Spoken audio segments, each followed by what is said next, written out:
ये जो लोग दुनिया में हमेशा जीने की चाहत में दौड़ लगा रहे हैं और ये माल दौलत के ऊपर लड़ रहे हैं, झगड़ रहे हैं, असल हकीकत में ये जन्नत के ऊपर लड़ रहे हैं। यानी जन्नत की इच्छाएं हैं तो ये हमेशा जीना चाहते हैं और ज़्यादा से ज़्यादा हर इंसान चाहता है मेरे पास माल हो, दौलत हो, दुनिया की हर चीज़ हो। ये जन्नत की चाहते हैं। तो जन्नत की चाहतों के ऊपर, जन्नत के ऊपर लोग लड़ रहे हैं, आपस में एक दूसरे को मार रहे हैं, कत्ल कर रहे हैं। देखो ना, ज़मीन जायदाद के ऊपर, माल दौलत के ऊपर भाई भाई लड़ रहे हैं, आपस में एक दूसरे को मारने को तैयार हैं। अरे मेरे भाई, तेरी ज़िंदगी धोखा है। हाँ, ये दुनिया धोखा है, ये ज़िंदगी धोखा है, इसको पहचान। तू जो ज़िंदगी लिए घूम रहा है, इसके ख़त्म होने का अगले पल का भी भरोसा नहीं है। दुनिया और शैतान ने तुझे अपने अंदर गुम कर लिया है, भटका दिया है सच्चे रास्ते से। अब देखो ना, जन्नत है जभी तो उसकी इच्छाएं हैं। इतनी ज़बरदस्त इच्छाएं हैं इंसान के अंदर जन्नत की कि इस दुनिया में मौत, दूसरे की मौत को देखकर अपनी मौत को भी भूल जाता है और दुनिया बटोरने में लगा रहता है, हैं? हाँ, अब जिसकी इच्छाओं में, जन्नत की प्यास में हम दुनिया में लोग जो हैं बुरे कर्म कर रहे हैं, फसाद फैला रहे हैं, और वही जन्नत हासिल ना हो तो फिर क्या फ़ायदा है? तो मौत के बाद अगर वो जन्नत हासिल ना हुई तो फिर क्या फ़ायदा? तो इस दुनिया की मोहब्बत की फितरत में है लड़ाई, झगड़ा, फसाद, कत्ल गारत। इस दुनिया के चक्कर में, माल के चक्कर में, दौलत के चक्कर में लोग लड़ रहे हैं, झगड़ रहे हैं, कत्ल गारत फैला रखी है धरती पर। इंसान अपनी अकल को सही बात नहीं समझाता कि मैं तो सिर्फ नियत करता हूँ, कर्म करता हूँ, अल्लाह देता है, जैसी नियत करूँगा वैसे ही मुझे देगा वो। तो मेरे भाइयों, दुनिया कब से बनी चली आ रही है, कितने आए कितने मर गए। कभी भी कोई इंसानों की भीड़, कितनी भीड़ है। देखो ना, आज देख लो, दिल्ली की भीड़ अलग है, हर शहर की भीड़ अलग है, गांव की भीड़ अलग है, देश की भीड़ अलग है। कितनी कौमें आई, भीड़ आई इंसानों की।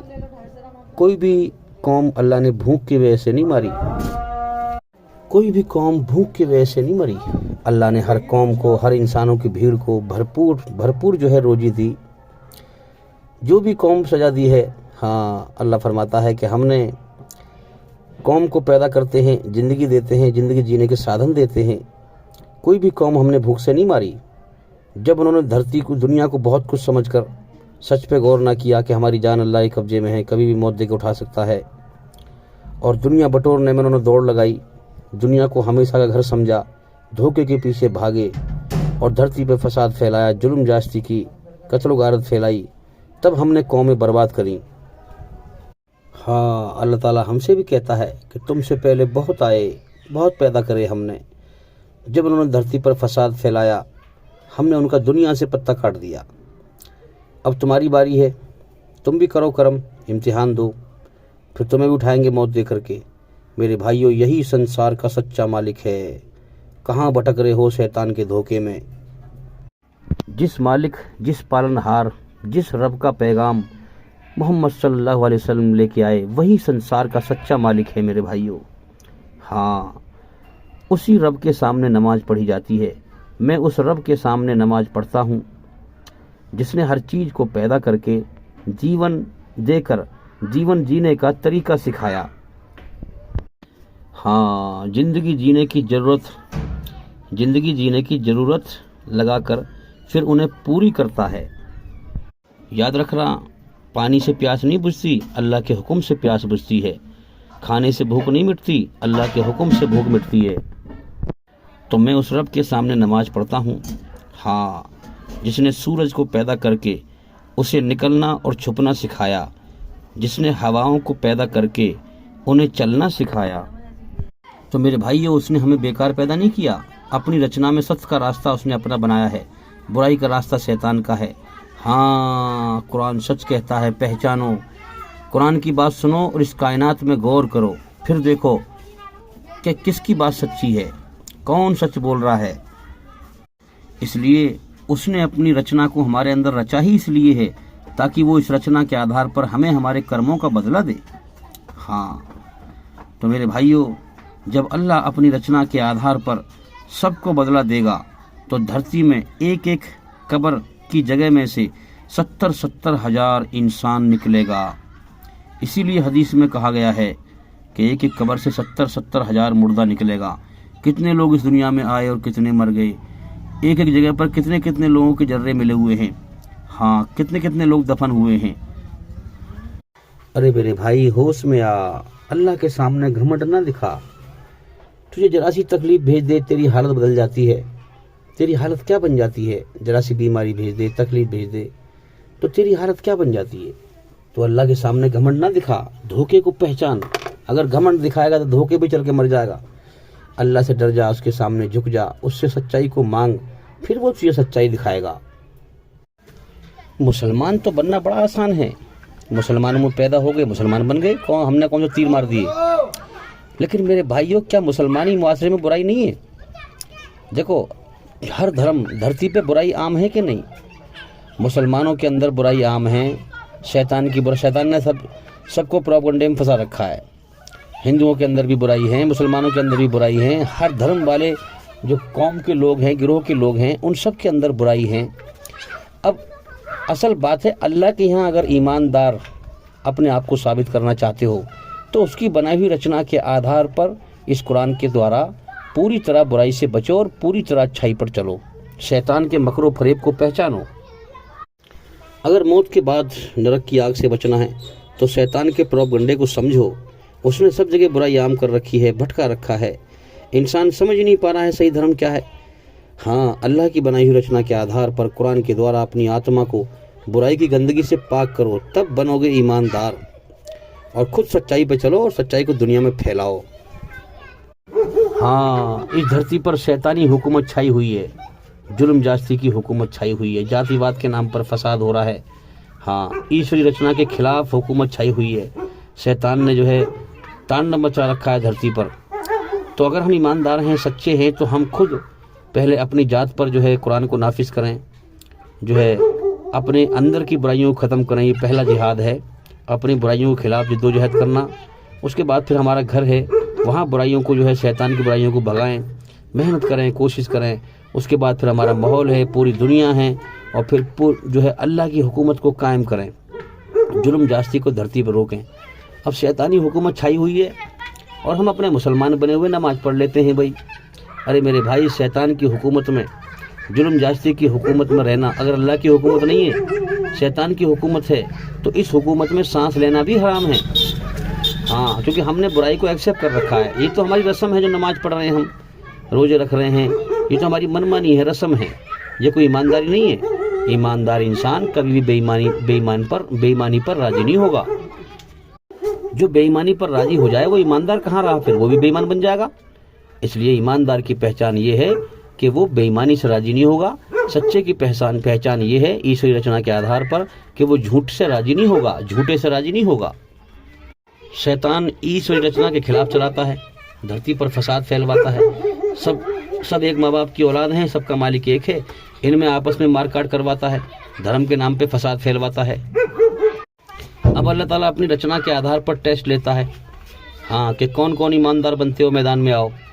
कौन मेरी रचना के आधार पर ईमानदार हो, सच्चे हो, ईमान वाले हो, आओ मैदान में और इकट्ठे हो जाओ। और जो ये जालिम जुल्म जास्ती कर रहे हैं मेरी रचना के खिलाफ, जो शैतान के बहकावे में चल रहे हैं, इनको समझाओ प्यार से, मोहब्बत से कि तुम्हारा इम्तिहान लिया जा रहा है। असल ज़िंदगी मौत के बाद है। शैतान के साथी न बनो, शैतान नरक में जाएगा, तुम्हें भी लेके जाएगा। इसलिए जुल्म से बाज आ जाओ, उन्हें प्यार मोहब्बत से समझाओ। मोहम्मद सल्लल्लाहु अलैहि वसल्लम ने चेहरे बरस मक्के में क्या किया था? यही तो किया था, प्यार मोहब्बत से लोगों को समझाया, लोगों की गालियाँ खाई, गाली के बदले में दुआएं दी उनको, पत्थर खाए, पत्थर के बदले में फूल फेंके। अल्लाह का हुक्म था मुझे अपने बंदे छांटने हैं, तुम सब्र करो, बर्दाश्त करो। जो बुरे लोग बुरा बर्तावा कर रहे हैं उनकी बुराई का जवाब भलाई से दो, ताकि नेक लोगों को राह मिले, वो सच्चे धर्म को समझे मेरी रचना के आधार पर, तो लोग समझे। हाँ, अगर ये अकड़ के बोलें, घमंड में बोलें, बदतमीजी करें, तो तुम इनसे अकड़ के मत बोलो, तुम इनसे नरमी से बोलो, ताकि जो और पब्लिक है वो जाने कि सच्चा धर्म है क्या। छट जाए मेरे बंदे, इस दुनिया छांटने के लिए मैंने बनाई है, अच्छे और बुरे को अपनी बनाई हुई रचना के आधार पर। फिर अच्छे को जन्नत में दाखिल करूंगा, बुरे को जहन्नुम में दाखिल करूंगा। तो अल्लाह ताला हुक्म देता है कुरान में कि जो ईमानदारी का दावा करते हो वो आओ मैदान में, और इन बुरे लोगों को समझाओ प्यार से, मोहब्बत से, अच्छे अखलाक से। अब जब प्यार मोहब्बत से जालिमों को जुल्म से रोकने के सारे रास्ते बंद हो जाएं और वो जुल्म से बाज ना आए, अब अल्लाह ताला धर्म युद्ध का हुक्म देता है कि इन शैतानों को, जो शैतान बन चुके हैं, मेरी रचना इनके अंदर ख़त्म हो चुकी है, इंसानियत मर चुकी है, ये प्यार से नहीं समझ रहे, इनका टेस्ट पूरा हो चुका है, ये अब शैतान बन चुके हैं, ये सोच रहे हैं हम बिना मालिक के आज़ाद हैं, हमें कोई पकड़ने वाला नहीं है, अब इनसे जंग करो, समझे। और अगर तुम जंग में कत्ल हो गए तो तुम जन्नत में जाओगे, अगर ये कत्ल होंगे तो ये जहन्नुम में जाएंगे। तो धरती पे से फसाद को मिटाने के लिए है धर्म युद्ध। मेरे भाई जरा बताओ ये कौन सा गलत है? ये गलत है कोई? शैतान ने प्रोपगंडा फैला रखा है इस्लाम के खिलाफ, इस्लाम को जो है अच्छाई को बुराई बना के दिखाता है, लोग उसी में बह रहे हैं, इस्लाम से नफरत कर रहे हैं। अरे इस्लाम को समझने की कोशिश तो करो कम से कम। अच्छा, एक चीज़ और मैंने इस दुनिया में देखी कि बहुत से लोगों को शैतान ने इस जाल में फंसा रखा है कि भाई धर्म की बात सुनना ही बेकार है, धर्म जो है झगड़ा कराता है, धर्म की बात मत सुनो, इसी जाल में फंसा रखा है लोगों को। अब एक बात यहाँ गौर करने वाली है कि जितने भी आज के ये लोग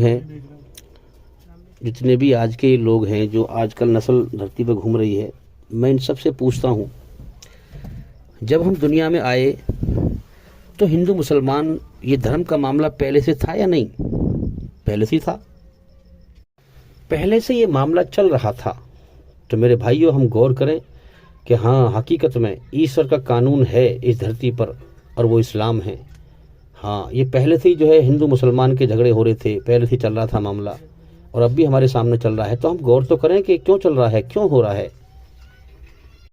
तो हम दुनिया में नए नए आए हैं, अपनी अकल की तेजी ना दिखाएं, घमंड ना दिखाएं, सच की ठीक से तहकीक करें ताकि हम सच को समझ पाएं। हाँ, क्योंकि हमें दुनिया से जाना भी है फिर अपने कर्म करके, इम्तिहान दे करके। ये दो अपोजिट चीज हैं, सच्चा झूठे से कभी राजी नहीं होगा और झूठा सच्चे से कभी राजी नहीं होगा, इसलिए झगड़ा होता है। एक ईश्वरी रचना, एक तबका, एक भीड़ चलती है ईश्वरी रचना के आधार पर, सच्चाई पर, चाहे वो भीड़ कम हो इंसानों की, और ज़्यादातर भीड़ चलती है ईश्वरी रचना के खिलाफ, बुराई पर, शैतान के रास्ते पर। इस दुनिया में ये हमेशा होता रहा है।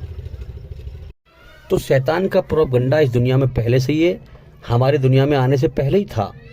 ये दुनिया पहले से चल रही थी। मेरे भाई, अकल की तेजी मत दिखा, गौर कर, कायनात में गौर करो, सच की तहकीक करो ताकि सच को समझ पाओ, नरक की आग से बच पाओ, मौत के बाद की तबाही से बच पाओ। तो जब अल्लाह ताला अपने सच्चे धर्म, अपनी बनाई हुई रचना के आधार पर इस्लाम को जब दुनिया में फैलाता है हाई लेवल से, तो जो शैतान के रास्ते पर चलने वाले हैं, उनका रोग, जो सच के दुश्मन हैं, झूठ पे चलने वाले हैं, दुनिया को हमेशा घर समझने वाले हैं, उनका रोग और ज़्यादा बढ़ जाता है। वो इस्लाम के दुश्मन बन जाते हैं, इस्लाम को बदनाम करते हैं, इस्लाम को मिटाने के लिए धरती पे भागदौड़ करते हैं, फसाद फैलाते हैं, और जो इस्लाम पर चलते हैं, मुसलमान कहलाते हैं, उनको जो है मिटाने की कोशिश करते हैं, उन्हें तकलीफ देते हैं। तो आजकल आप देख रहे हैं कि इस्लाम को वैसे ही बहुत बदनाम कर रखा है लोगों ने। तो ये शैतान का प्रोपगंडा है कि इस्लाम को इतना बदनाम किया जाए, इतना बदनाम किया जाए कि इस्लाम के करीब ना आए लोग, सच को ना समझ जाएं। इस्लाम नाम से और मुस्लिम नाम से नफरत पैदा कर दी है शैतान ने, ताकि आदम की नस्ल इसके करीब ना आए और जीवन का सही मकसद ना समझ जाए, कहीं इस परीक्षा में पास ना हो जाए, बल्कि धोखे में चलकर, इस दुनिया को हमेशा घर समझकर, झूठ और मकर फरेब पे चलकर, ईश्वरी रचना के खिलाफ चलकर, हाँ, मेरे साथ नरक की आग में जाए। लेकिन याद रखें, शैतान को सिर्फ मन में बुरा ख्याल डालने की अथॉरिटी है, बाकी अल्लाह ताला ने इंसान को सब कुछ दिखा रखा है। दुनिया मौत का घर है, मुझे भी मरना है, इंसान डरे। दुखों का घर, अल्लाह की बादशाहत छाई हुई है, मौत की बादशाहत, दुखों की बादशाहत, बीमारियों की बादशाहत, परेशानियों की बादशाहत, सब कुछ स्पष्ट रूप से दिखा रखा है अल्लाह ताला ने। ये तो मन का ख्याल है, उसी को इंसान पकड़ लेता है। शैतानी ख्याल को देखो क्यों पकड़ता है, घमंड में। घमंड इंसान को ले डूबेगा मेरे भाइयों। जब घमंड करता है तो घमंड तो अल्लाह के लिए है, याद रखें। जो सबसे बड़ी हस्ती है, जो सबसे बड़ी ताकत है, उसी के लिए घमंड अच्छा लगता है। और कोई गंदे पानी कतरा घमंड दिखाए तो फिर अल्लाह ताला सच्चाई से उसे अंधा कर देता है, फिर वो शैतान का साथी बन जाता है। उसका अंजाम भी अल्लाह ताला शैतान के साथ करेगा, नरक की आग में। तो आजकल जो है बहुत प्रोपगंडा फैला रखा है, इस्लाम को बदनाम हो रहा है, इस्लाम बदनाम कर रहे हैं, इस्लाम को फसाद फैला रहे हैं, समझे। तो ऐसे ही एक बड़े मियाँ मुझसे कहने लगे, गैर मुस्लिम थे, गैर मुस्लिम हिंदू भाई, कि भाई इस्लाम इस्लाम इस्लाम को बहुत लोग जो है टारगेट कर रहे हैं बार बार। इस्लाम इतना बुरा धर्म है, जहाँ देखो इस्लाम की बात कर रहे हैं, इस्लाम की बुराई कर रहे हैं, मुसलमानों की बुराई कर रहे हैं। क्या मुसलमान इतने बुरे होते हैं? क्या इस्लाम इतना बुरा धर्म? इस्लाम क्या है, जरा समझाओ मुझे यार तुम, क्या है इस्लाम? मीडिया पे देखो, कहीं भी देखो, इस्लाम को जो है बहुत बदनाम कर रहे हैं लोग, टारगेट कर रहे हैं बार बार। धर्म तो और भी बहुत सारे हैं, इस्लाम को टारगेट क्यों कर रहे हैं? इस्लाम को मिटाने की कोशिश क्यों कर रहे हैं? मुसलमान को टारगेट बार बार क्यों कर रहे हैं? मुसलमानों को तकलीफ दे रहे हैं, क्या मसला है ये? तो मैंने उनसे कहा कि बड़े मियाँ आप थोड़े बहुत पढ़े हुए हैं क्या? कि हाँ मैं पढ़ा हुआ हूँ, उन्होंने कहा। तो मैंने कहा कि उनकी ये लो कागज़ और ये लो पेंसिल, आपके अंदर आपको ये मानते हो किसी ने पैदा किया है? कि हाँ। कौन है? कि ईश्वर है, भगवान है। मैंने कहा ठीक है। मन के आपके अंदर ईश्वरीय रचना है रची हुई, अच्छाई में सुकून पैदा कर देता है, बुराई से बेचैनी घबराहट पैदा कर देता है। उसने अच्छाई पर चलने का संकेत दिया है, बुराई से बचने का संकेत दिया है। कि हाँ सही बात है। मन का तुम ईश्वरीय रचना के आधार पर ये लो कागज़ और ये लो पेंसिल, तुम्हें क्या अच्छा लगता है और क्या बुरा लगता है, आप जरा मुझे लिख के बताओ। तो मैंने कहा लिखना ईश्वरीय रचना के आधार पर अच्छाई बुराई के बारे में। तो उन्होंने कहा ठीक है मैं भी लिखता हूँ। मैंने कहा लिखो आपके मन में जो भी बात आए।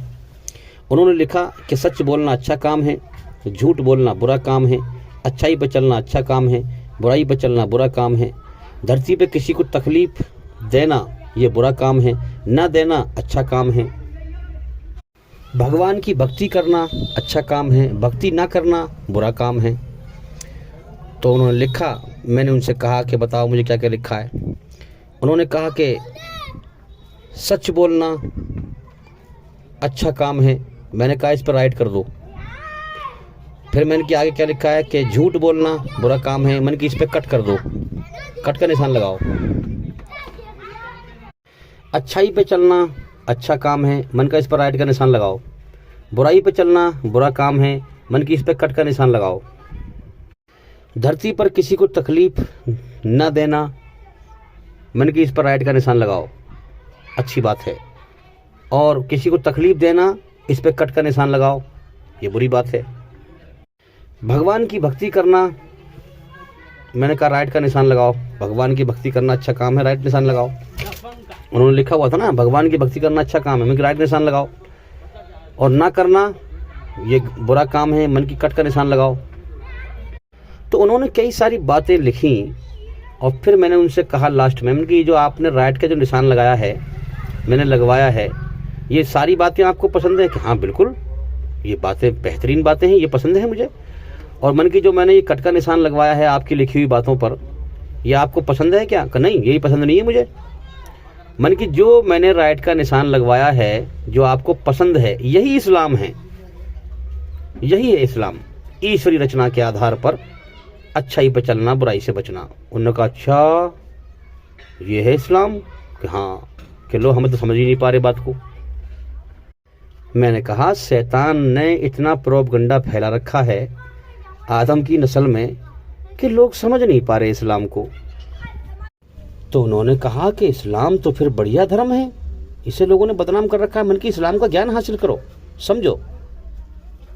मैंने उन्हें चैनल से जोड़ दिया, अल्लाह से दुआ कर दी कि अल्लाह तू ही अपने बंदे को सच्ची राह दिखाने वाला है, तेरा पैगाम पहुंचाना मेरा काम है और इंसान के दिल को सीधा करना तेरा काम है। तू जिसको चाहेगा सच्चा रास्ता दिखाएगा। हाँ। अब मैंने उनसे कहा कि अगर तुम्हारे दिमाग में भी उलझन हो तो और सुलझा दूं, मेरे एक सवाल का जवाब दो। उन्होंने कहा बताओ। मैंने कहा ये बताओ, तुम्हारे अंदर रचना है ईश्वर की दो प्रकार की, सच और झूठ, अच्छाई और बुराई। आप किसको पसंद करोगे? किसको पसंद करते हो, सच को या झूठ को?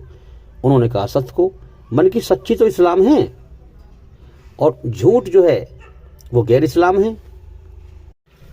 मन का अगर तुमने सच को छोड़कर अपने मन गढ़ंत जो है आस्था बनाई, शैतानी आस्था, वो कुछ नहीं है, बच्चों की तरह खेलना है, मौत पर सब गुम हो जाएगी।